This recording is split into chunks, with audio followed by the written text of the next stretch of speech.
Online पढ़ाई के बाद ऑफलाइन पढ़ाई में दोबारा आना, बच्चों के साथ दोबारा मिलना, अपने दोस्तों से मिलना, टीचर्स के साथ इंटरेक्ट करना, उनके साथ दोबारा जुड़ना और क्लास में पूरे अटेंशन के साथ पढ़ाई करना, आप यकीन नहीं मानेंगे, उनके लिए अब मुश्किल लग रहा है।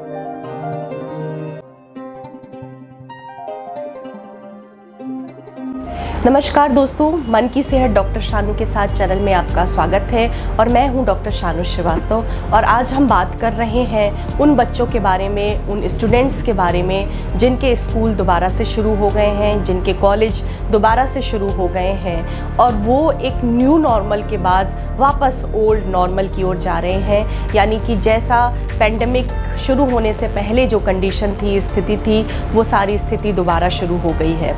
उनको मुश्किल होता जा रहा है क्योंकि फिर से दोबारा एक परिवर्तन उनकी ज़िंदगी में आके खड़ा हो गया है और बहुत सारे ऐसे बच्चे हैं जो इस परिवर्तन को झेल नहीं पा रहे हैं। बहुत सारे ऐसे पेरेंट्स हैं जो मुझे मिलते हैं और मुझे बता रहे हैं कि जब से स्कूल या कॉलेज स्टार्ट हुए हैं, बच्चों को तरह तरह की परेशानी आ रही है। हर दिन बच्चा स्कूल से लौट के, कॉलेज से लौट के कई बातें बताता है कि आज स्कूल में अच्छा नहीं लग रहा है, आज टीचर का एटीट्यूड पसंद नहीं आया, उन्होंने बहुत ज़्यादा काम दे दिया, उन्होंने बहुत ही बुरे तरीके से बात करी। जिस दोस्त के साथ मेरी ऑनलाइन बहुत अच्छी दोस्ती थी, जब हम मिले तो हमारे उससे झगड़ा हो गया, हम उससे ठीक से बात नहीं कर पाए। या बहुत सारे ऐसे टीनेजर हैं जो कि ऑनलाइन पढ़ाई के दौरान इमोशनली बहुत कनेक्ट हुए, इमोशनली एक दूसरे के साथ बहुत कनेक्टेड थे और जब स्कूल खुले तो उसके बाद उनका झगड़ा हो गया, कुछ लोगों का ब्रेकअप भी हो गया जब वो स्कूल गए।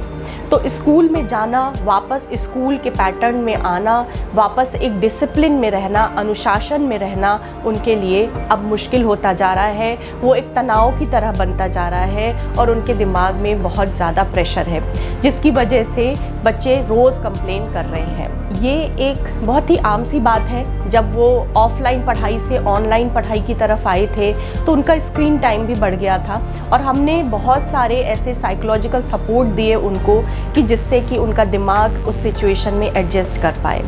तो जब हम एक सिचुएशन में एडजस्ट हो गए हैं इमोशनली और दोबारा से हम दोबारा एक उसी पुरानी सिचुएशन में अपने आप को स्विच कर रहे हैं, तो इसमें वक्त लगेगा, टाइम लगेगा, दिमाग में उथल पुथल होना, रिश्तों को समझ पाना दोबारा से ये मुश्किल हो जाता है और ये मुश्किल होगा भी।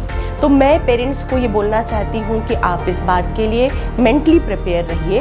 परेशान होने की आवश्यकता नहीं है, आपको धैर्य रखने की ज़रूरत है। जब भी बच्चा आपके स्कूल से वापस आता है और वो कंप्लेन बताता है कि आज स्कूल में ये चीज़ें गलत हुई हैं या बहुत ज़्यादा होमवर्क मिल गया, टीचर ने तेज़ी से डांट दिया, दूसरे बच्चे ने बहुत ही एब्यूजिव वर्ड बोल दिए, मुझे बहुत गलत तरीके से बात करी, आप सारी निगेटिव चीज़ों को सुनिए, लेकिन आप उससे ये पूछिए हर दिन कि ठीक है, आपने इतनी सारी निगेटिव चीज़ें बताई आज के स्कूल डे की, लेकिन कोई 2 चीज़ें बताओ जो कि अच्छी हुई, जो तुम्हें अच्छी लगी, जो पॉजिटिव हुई।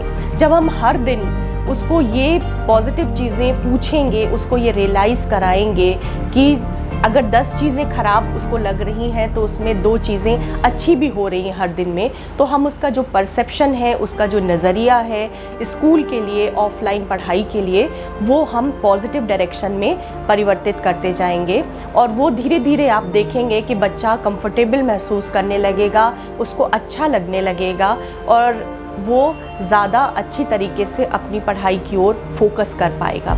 एडजस्टमेंट इश्यूज़ बहुत ही कॉमन है। हम जब भी कोई हमारी लाइफ में स्थिति परिवर्तित होती है तो हमें एडजस्ट करने में फिज़िकली भी और मेंटली भी दोनों तरह से बहुत ही तनाव महसूस होता है, दिक्कत महसूस होती है। वही बच्चे के साथ भी हो रही है, वही वो भी नहीं कर पा रहा है क्योंकि ऑफलाइन पढ़ाई में वो बहुत कंफर्टेबल था। स्क्रीन पे टीचर पढ़ा रही है, बच्चे अक्सर मोबाइल पे गेम खेल रहे होते थे या किसी के साथ चैटिंग कर रहे होते थे। यहाँ पे फिर से उन्हें अनुशासन में रखा जा रहा है। तो अनुशासन हमेशा एक स्ट्रेसफुल कंडीशन होती है। दिमाग से अनुशासित होना, शारीरिक रूप से अनुशासित रहना, ये मुश्किल काम होता है। इसमें थोड़ा सा एक स्ट्रेस लगता है बच्चों को, लेकिन वो ज़रूरी है और थोड़े टाइम दीजिए और आप देखेंगे कि वो सारी सिचुएशन के साथ एडजस्ट कर पा रहे हैं। पेरेंट्स जो सबसे बड़ी गलती करते हैं वो ये करते हैं कि बच्चों को सुनते नहीं हैं। आप बच्चों को सुनते नहीं हैं। आजकल के टाइम पे पेरेंट्स सारी चीज़ें बच्चों को अवेलेबल कराते हैं, सारी सुख सुविधाएं अवेलेबल कराते हैं, लेकिन सिर्फ एक चीज़ वो नहीं अवेलेबल करा पा रहे हैं, वो है आपका टाइम, वो है आपकी एक्टिव लिसनिंग। क्या है ये एक्टिव लिसनिंग? अगर बच्चा आपसे बात कर रहा है तो आप पूरी तरह से आई कांटेक्ट मेंटेन रखिए, आप पूरी तरह से फोकस रखिए और आप बीच बीच में हाँ, हूँ, अच्छा ये सारे वर्ड्स बोलिए, जिससे कि बच्चे को लगे कि आप ध्यान से उसकी बात को सुन रहे हैं। अगर बच्चा बोल रहा है कुछ और आप अपने मोबाइल में चैटिंग कर रहे हैं, किसी के मैसेज का जवाब दे रहे हैं, तो बच्चे को लगेगा कि आप उसकी बात पे ध्यान नहीं दे रहे हैं, क्योंकि बच्चे के अनुसार उसकी जो समस्या है वो बहुत ही मुश्किल घड़ी है उसके लिए एडजस्ट करना। तो उसमें उसको सहयोग चाहिए, मानसिक रूप से सहयोग चाहिए, और पेरेंट्स से बढ़कर कोई भी नहीं हो सकता जो उसे सहयोग करे। आप उसको एक्टिव लिसनिंग का सपोर्ट करिए, आप सुनिए जो वो कह रहा है, ध्यान से सुनिए, उसके सारी नेगेटिव बातें सुनिए, और साथ में ये ज़रूर पूछिए कि आज वो 2 चीज़ें बताओ जो कि अच्छी हुई हैं। पेशेंस रखना ये भी पेरेंट्स के लिए ज़रूरी है, और बच्चों को भी आप ये एश्योर करिए कि आप भी पेशेंस रखिए, थोड़ा सा समय लगेगा।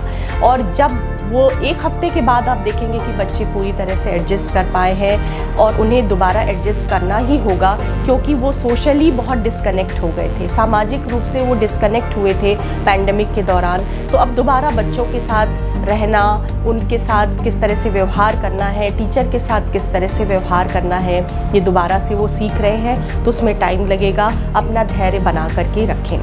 अगर आपके कोई भी सवाल हैं तो आप मुझे मेरे व्हाट्सएप नंबर पे कांटेक्ट कर सकते हैं, साइकोलॉजिकल काउंसलिंग सेशन बुक कर सकते हैं। और अगर आप कुछ भी कमेंट करना चाहते हैं, कोई भी टॉपिक जो आपके जहन में है, जो आप चाहते हैं जिस पे मैं बात करूं, तो वो आप मुझे कमेंट बॉक्स में जा कर के लिख सकते हैं। मन की सेहत डॉक्टर शानू के साथ चैनल को लाइक करें और सब्सक्राइब करें। नमस्कार।